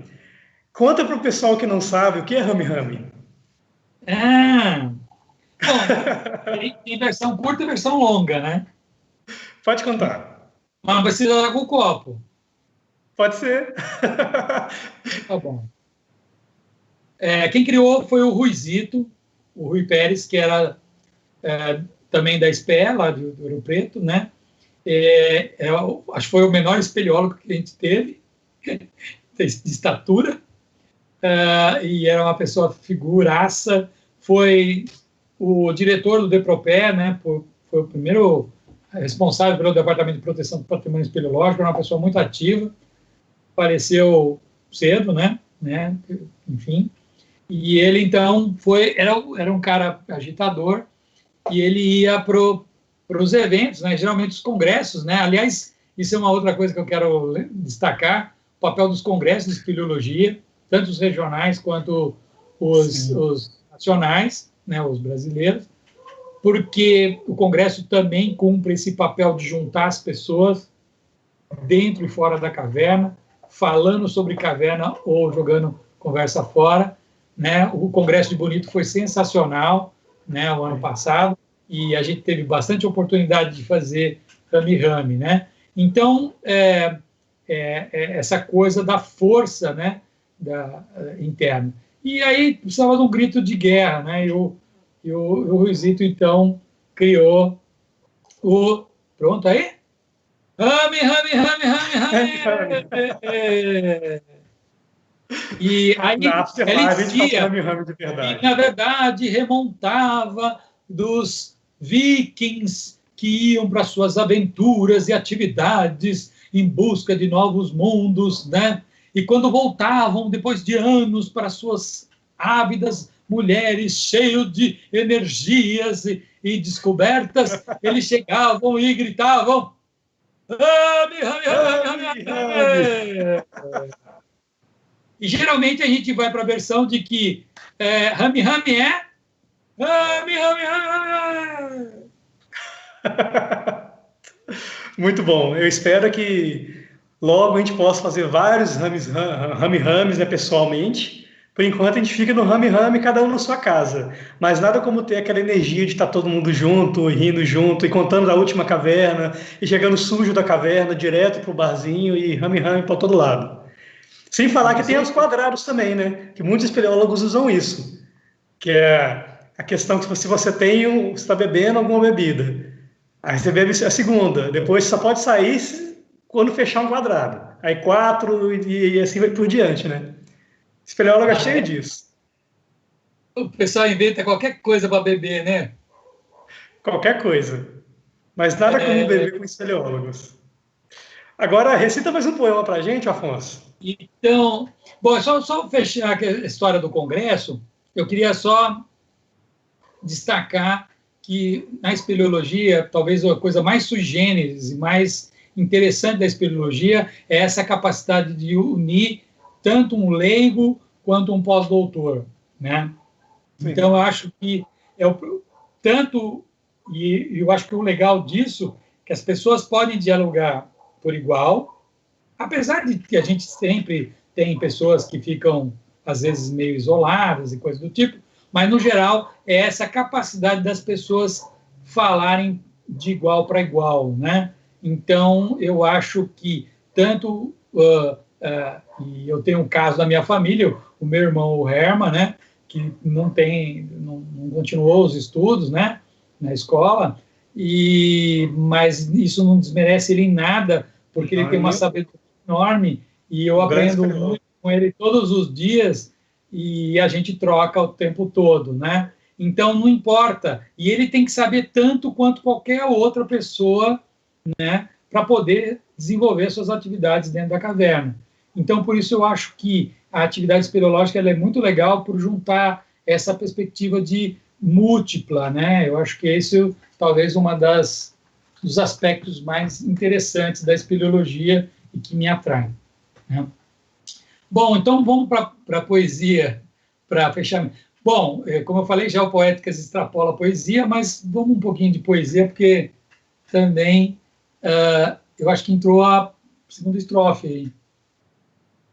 A gente vai colocar agora para você conversar. Ah, tá, ele ainda não entrou, né? Tá. Eu vou ter que ver por aqui. Essa poesia, Brasil Espelho Arte, foi escrita também para o Espelho Arte, foi a epígrafe do caderno desse evento em 2001, né? E eu escrevi, era uma poesia maior, essa é uma versão mais curta, em que eu conto para os gringos o que é o Brasil e que tem a ver com espeleologia, né? A ideia era essa, né? Tem uma versão, inclusive tem uma versão em inglês dela, né? Então, vamos lá. O que é que o Brasil tem? Tem paisagem, gente, memória, musicalidades, artes e saberes, contrastes de cores, sabores e credos, um jeito próprio de ser. Nem só de samba, suor e cerveja vive o brasileiro. Desmistifica-se a imagem caricata de mulatas, carnavais, índios e amazônias. Existe a plena diversidade cultural e biológica. O Brasil é subterrâneo, incrível em luzes, tons e sons, no escuro, na lama, em meio ao calcário, toda sorte de litologias, nas suas águas cristalinas, águas árduas, percolando, percorrendo, dissolvendo, recriando insólitos, transformando e aprofundando sensações, horizontes e potenciais, procuras, descobertas e belezas, um carinho especial por nossas coisas, tanta coisa para contar, cantar. Um grande evento, marco histórico, Hemisfério Sul representado, enorme respeito, congraçamento, hospitalidade, afeição, espera de alegre convivência, em tom poético, boas-vindas, bem jeitinho do brasileiro. Sensacional, Afonso. Essa foi lida lá no evento, acho que no encerramento, não sei, na abertura, né? E estava no caderninho que o pessoal recebeu, né?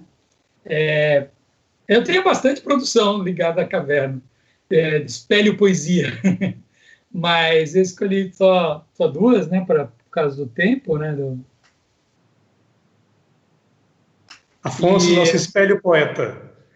E a última, tem uma outra, que essa foi escrita no Epeléu, que foi no 20º Epeléu, que foi aí, em Rio Claro, organizado pelo EGRIC. E quem me conhece sabe que eu adoro falar balada boa. Vamos para uma balada boa, né? Quando vai para a caverna, não é balada no sentido... Então eu escrevi uma poesia que chama Espelho Balada Boa, né? E o fundo, as minhas poesias geralmente o fundo eu coloco como marca d'água os rascunhos que eu escrevi, às vezes num papel de guardanapo, às vezes aí nesse caso foi um papel do EGRIC mesmo e escrito como talvez foi no ônibus voltando da excursão lá da Fazendão, e o ônibus chacoalhando, escuro, e eu escrevendo, por isso está tudo um garrancho aí no fundo, na poesia, né? E eu costumo colocar nas minhas poesias também um rodapé onde eu explico por que eu escrevi poesia. Uma coisa diferente que eu costumo fazer para contextualizar minhas poesias, né? Porque elas todas têm história, né? E elas se perdem com o tempo, né? Então, campo, rochas, penumbras, gente, sorriso, abraços, corações em sintonia nas metáforas claras, sem cansaço. Amizades, alegrias, festas, intensas trocas, experiências, hora de encontros, caminhos, muito mais permanências. Memória viva reforçam, tocas, bichos, histórias, paisagens vívidas, incríveis, confirmam-se transitórias. Caminham sem distinção, novatos, dinossauros, curiosos, verticais, horizontalidades preenchem tremendos momentos preciosos. Sol, chuva, lama, dunas íntimas do Itaqueri, areias entranham nossas almas por ter podido vir aqui. Foi em 2016. Sensacional, muito... É a pura geopoética. É a pura geopoética. Eu tenho certeza que todo mundo ali... A caverna me estimula muito a escrever. Já escrevi muito sobre caverna porque me estimula muito. Ir na caverna, o contato com as pessoas, as atividades, já Estou com uns 3 livros com vontade de publicar, mas não sobra tempo. Essa quarentena, quando acabar essa quarentena, vai ter muito espelho balada boa. O problema é que toda hora eu estou fazendo alguma coisa diferente, então, defesa online, outro dia mestrado, outro dia estou numa live, enfim, mas de qualquer forma a gente está aprendendo e se divertindo. Sensacional, Afonso.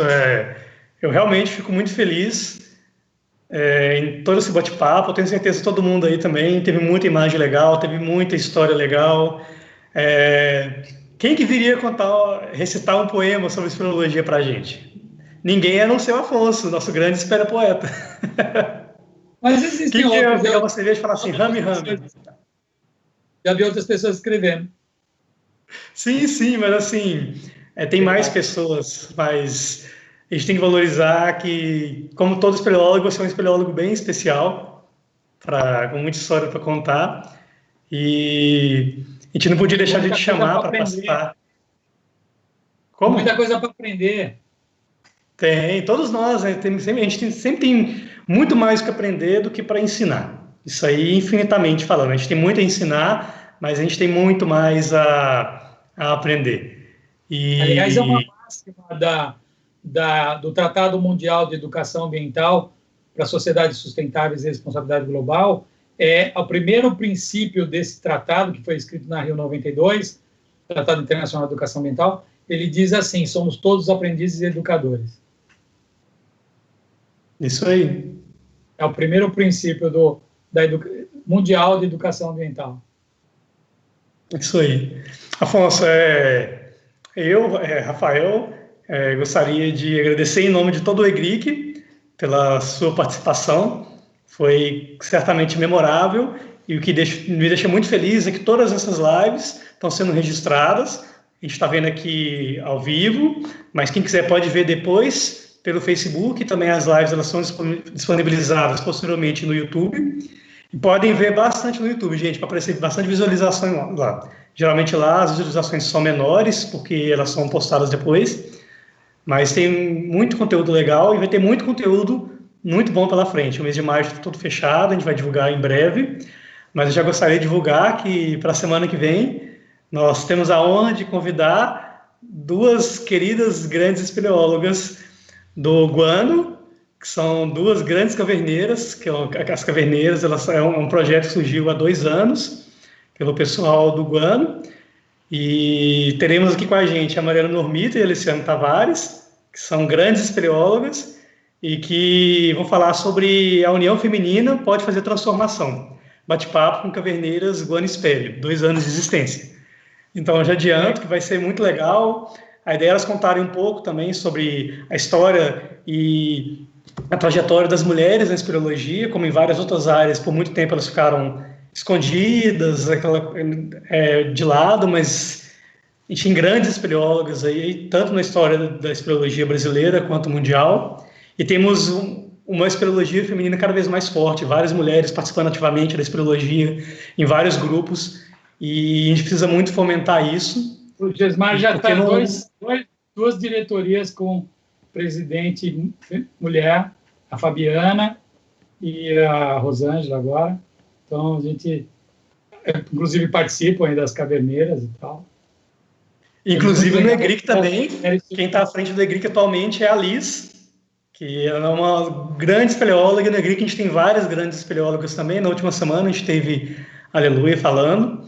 E aí, se a gente precisa estimular mais mulheres para ir para as cavernas, fazer pesquisa com caverna, mapear a caverna, explorar a caverna, fotografar a caverna, tem tanta área, como você mesmo disse, espeleologia são vários mundos, não é só um mundo. Não importa se você tem formação em diferente área ou não, você é bem-vindo na espeleologia. E tanto homens quanto mulheres, não tem distinção de gênero, e a gente precisa de mais e mais mulheres participando de nossas atividades espeleológicas em diferentes áreas. Então, Afonso, eu gostaria de agradecer por essa grande live. Foi muito bom participar. E vamos ver aqui, talvez, acho que tem algumas perguntas que a gente pode fazer que o povo já fez. Ô, Pinóquio, você tem gatinho, né? Olha o meu aqui, ó. Muito bom. O Lug tem uma hora que ele miou, mas eu não sei se deu para... Uma saudade desse queridão aqui para ralar. Tem o meu que fica miando, mas acho que não deu para ouvir. Aliás, adorei aquela... Não sei se é live, uma apresentação das meninas das caverneiras. Muito show. Sim, no Instagram. Põe um capacete, passa para o outro e tal. Achei legal. A gente podia fazer um coletivo depois. Podia sim. Ô, Afonso, já passou o tema, mas o Ricardo Williams ele fez uma pergunta aqui. Na implantação de projetos de educação ambiental, a Cavernas é feito ou é salutar uma consonância com a Política Nacional de Educação Ambiental? Desculpa, não entendi bem a pergunta. É que eu li como ele disse aqui. Acho que ele quis dizer que na implantação de projetos de educação ambiental, as cavernas elas são sempre lembrados, eu acredito que é isso que ele quis falar, na Política Nacional de Educação Ambiental. É uma pergunta. Ele está perguntando se elas são faladas na política? Isso, se é feito ou se é salutar. É uma consonância entre a política ambiental e as cavernas. Eu não entendi se é pergunta ou se é... Bom, a política de educação ambiental reconhece as cavernas como um tipo de paisagem, né? Então, vai estar previsto nas ações dos programas de educação ambiental, né? Mas eu não sei se ele está perguntando se ele está questionando se está ou não, né? Eu acho que ele está perguntando se está, mas é o que você disse. Está colocado caverna como um dos tipos de paisagem onde ocorre atividades de educação ambiental. Claro que o destaque geralmente não é o maior para as cavernas, nós ainda temos que ganhar mais espaço, com mais gente fazendo, discutindo e pesquisando educação ambiental, né? Eu vejo que está aumentando bastante, estou vendo muita gente fazendo estudo, trabalhos no próprio Congresso, aparecendo mais gente publicando coisa sobre educação ambiental. Isso é fundamental para a gente ganhar nossos espaços, sejam nas políticas públicas, sejam em rubricas de projetos, seja nos projetos de consultoria, ganhar espaço à questão da educação ambiental. Se fala muito hoje é quase que obrigatório, né, a questão da educação ambiental, né, nas compensações ambientais. Isso é bom, mas como a gente ainda tem pouca gente formada com essa perspectiva de educação ambiental, corre o risco da gente cair numa educação ambiental daquele tipo meio mágica, meio fórmula mágica, né? Vou fazer um plim de educação ambiental e todo mundo vai mudar. Esse tipo de perspectiva é muito ruim e não deve acontecer. É uma perspectiva que é de construção permanente, de ouvir, de interagir os vários segmentos sociais envolvidos com a região que está sendo implantado um programa de educação ambiental, né? Então, sempre precisa ver no sentido mais múltiplo. Então, a perspectiva formativa para a educação ambiental, ela é muito importante para as pessoas, porque são educações ambientais, né? Hoje todo mundo fala em educação ambiental, o empresário, não sei quem, né? E na verdade, não é bem assim, né?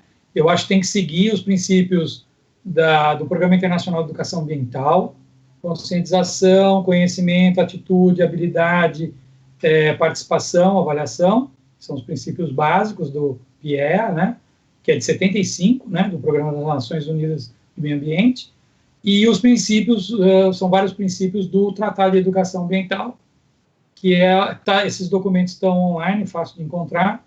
Tem uma série de princípios que, do ponto de vista do Tratado de Educação Ambiental, é a questão de que educação ambiental é uma educação política, é uma educação que tem uma perspectiva de entender a relação do homem, da sociedade com a paisagem, respeita as comunidades locais, tem uma série de princípios colocados lá, é múltiplo, saber, enfim, né? São princípios... Como disse aqui o Admir Brunelli aqui, falou da importância da educação patrimonial para as comunidades locais, né? Ô, meu querido Malone, que bom que você está aí. Lá na Chapada Diamantina. Até ia entrar uma foto, eu, você e a Adi, quando a gente foi te visitar aí na Bahia, e exatamente resgata essa relação de amizade, de afeição que a gente tem, mesmo com as distâncias. Antes mesmo de coronavírus, essa amizade à distância é forte demais, né? E realmente é importante colocar isso. O Admir, o Malone tem trabalhado bastante com projetos de cavernas e a perspectiva com as comunidades locais, lá na Bahia. Isso é fundamental. A gente tem que sempre... Vários grupos hoje estão disseminando esse tipo de perspectiva. Eu espero que isso seja a base de toda